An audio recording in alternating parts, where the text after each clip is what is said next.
कर्म का हिसाब कब और कैसे मिलता है? क्या आपने कभी सोचा है कि कुछ लोग दूसरों का दिल दुखाकर भी आज बहुत खुश नजर आते हैं, और कुछ लोग जो हमेशा धर्म के रास्ते पर चलते हैं, उन्हें ही सबसे ज्यादा दुख क्यों झेलना पड़ता है?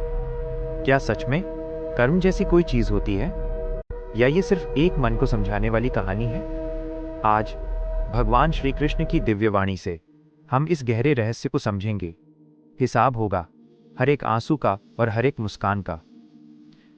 दोस्तों, वीडियो में आगे बढ़ने से पहले नीचे दिए गए सब्सक्राइब बटन को प्रेस करें ताकि हम साथ बने रहें। कर्म का असली नियम। श्री कृष्ण कहते हैं, अर्जुन, जैसा बीज बोओगे वैसा ही फल पाओगे। लेकिन यहाँ एक बात समझना बहुत जरूरी है। कर्म का फल कोई फास्ट फूड नहीं है जो ऑर्डर करते ही मिल जाए। कर्म एक बीज की तरह है, आज बोया जाता है, लेकिन उसे फल देने के लिए सही मौसम और सही समय का इंतजार करना पड़ता है। जैसे अगर आप आज एक आम का पेड़ लगाते हैं तो कल ही फल नहीं मांग सकते, उसे सालों तक धूप और बारिश को सहना होगा। पार्ट 2। बुरे लोगों को तुरंत सजा क्यों नहीं? अक्सर हम दुनिया में अन्याय देखते हैं। झूठ बोलने वाले और धोखा देने वाले महलों में रह रहे हैं। तब हमें लगता है कि भगवान शायद सो रहे हैं। लेकिन श्री कृष्ण कहते हैं, हर आत्मा अपने पिछले जन्मों का बैंक बैलेंस लेकर आती है। जो आज बुरा करके भी सुखी है, वो अपने पिछले जन्म के पुण्यों को खर्च कर रहा है।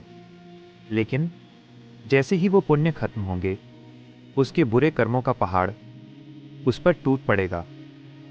कर्म का अदृश्य जाल। कहानी अनदेखा पुण्य और गुप्त न्याय। इसे एक बहुत ही मार्मिक कहानी से समझते हैं। एक गांव में सोहन नाम का एक लकड़हारा रहता था। वह बहुत ही गरीब था, फटे हुए कपड़े और रहने को एक छोटी सी टूटी फूटी झोपड़ी। लेकिन सोहन का दिल सोने जैसा शुद्ध था।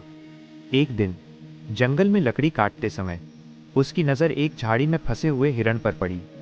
उस हिरण का पैर जख्मी था और वो दर्द से तड़प रहा था। सोहन खुद 2 दिनों से भूखा था। उसके पास खाने को सिर्फ एक सूखी रोटी थी। मगर उस मासूम हिरण की हालत देखकर सोहन की आंखों में आंसू आ गए। उसने अपनी रोटी के टुकड़े किए और हिरण को खिला दिए। फिर अपनी धोती का एक हिस्सा फाड़कर हिरण के जख्म पर पट्टी बांधी। सोहन को लग रहा था कि उसे कोई नहीं देख रहा, मगर पास ही के ऊंचे पेड़ों के पीछे उस राज्य के राजा विक्रम शिकार पर निकले थे, और वो चुपचाप सोहन की इस दयालुता को देख रहे थे। राजा हैरान थे कि जिस इंसान के पास खुद के लिए रोटी नहीं है, वो दूसरों की मदद कैसे कर सकता है। अगले दिन जब सोहन शाम को अपनी झोपड़ी लौटा, तो उसने देखा कि उसकी टूटी हुई मेज पर एक मखमली थैली रखी है। उसने कांपते हाथों से उस थैली को खोला तो उसकी आंखें चौंधिया गईं। वह थैली सोने की मोहरों से भरी हुई थी। सोहन फूट फूट कर रोने लगा। उसे समझ नहीं आ रहा था कि कल तक जो दाने दाने को तरस रहा था, आज उसके पास इतना धन कहां से आया। यही है कर्म का हिसाब। सोहन को लगा कि उसकी नेकी किसी ने नहीं देखी, मगर ईश्वर ने राजा को जरिया बनाया और उसके कर्म का फल उसी वक्त उसे लौटा दिया। पार्ट 2। अच्छा इंसान दुख क्यों झेलता है? 35। कभी हम पूछते हैं, मेरे साथ ही बुरा क्यों हुआ? मैंने तो कभी किसी का बुरा नहीं किया। याद रखिए, सोने को भी आग में जलना पड़ता है कुंदन बनने के लिए। श्री कृष्ण कहते हैं, जिसे मैं चुनता हूं उसे आसान रास्ता नहीं देता। दुख सजा नहीं है, बल्कि आपके पिछले जन्मों के खातों को साफ करने की एक प्रक्रिया है, ताकि आपका भविष्य उज्जवल हो सके। कर्म का फल 3 रास्तों से आता है। एक तुरंत इंस्टेंट, जैसे आग छूओगे तो हाथ अभी जलेगा। 2 समय के बाद डिलेड, जैसे सोहन को अगले दिन मिला। 3 अगले जन्म में फ्यूचर लाइफ, जिसका हिसाब भगवान ने सुरक्षित रखा है। समय देर कर सकता है, लेकिन अंधेर कभी नहीं करता। रखिए, कर्म का हिसाब जरूर होता है, बस समय अलग अलग होता है। इसलिए कभी भी गलत रास्ता मत चुनो, क्योंकि जो आज आसान लगता है वो कल भारी पड़ सकता है।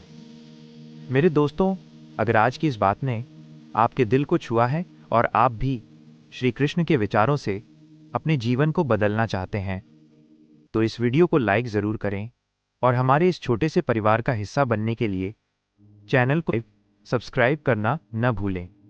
आपका एक सब्सक्राइब हमें और भी ऐसी प्रेरणादायक कहानियां लाने के लिए हिम्मत देता है। सही काम करें बिना किसी उम्मीद के, क्योंकि आपका कर्म ही आपकी असली पहचान है। जय श्री कृष्णा।